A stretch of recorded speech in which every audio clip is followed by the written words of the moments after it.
చాలా మంది patients dental treatments అంటే భయపడేది పెయిన్, బ్లడ్ అండ్ ఇంజెక్షన్స్ వల్ల. ఇప్పుడు ఇవేవీ లేకుండా ఒక డెంటల్ ట్రీట్మెంట్ చేయొచ్చు అంటే నమ్ముతారా?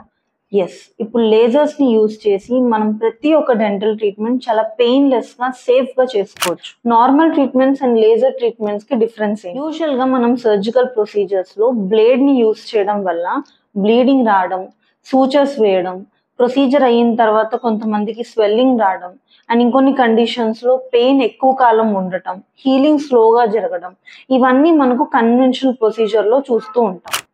మనం లేజర్స్ని యూజ్ చేయడం వల్ల పెయిన్ అనేది అస్సలు ఉండదు, తక్కువ ఎనస్థీసియాని యూజ్ చేసినా సరిపోతుంది అండ్ మనం బ్లేడ్ని యూజ్ చేయం కాబట్టి బ్లీడింగ్ అనేది అస్సలు ఉండదు అండ్ సూచర్స్ వేయాల్సిన అవసరం కూడా ఉండదు.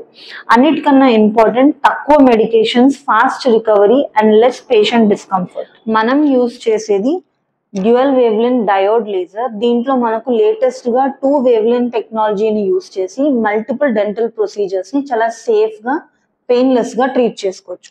మనం ఈ లేజర్స్ని అడల్ట్స్కే కాదు, కిడ్స్ అండ్ ప్రెగ్నెంట్ ఫీమేల్స్లో కూడా చాలా సేఫ్గా యూజ్ చేయొచ్చు. సో డెంటల్ ట్రీట్మెంట్స్ అంటే భయం ఉన్న ప్రతి ఒక్కరికి lasers are the best choice. So next time మీ డెంటిస్ట్ని విజిట్ చేసినప్పుడు లేజర్ ఆప్షన్స్ గురించి డెఫినెట్గా తెలుసుకోండి. Thank you.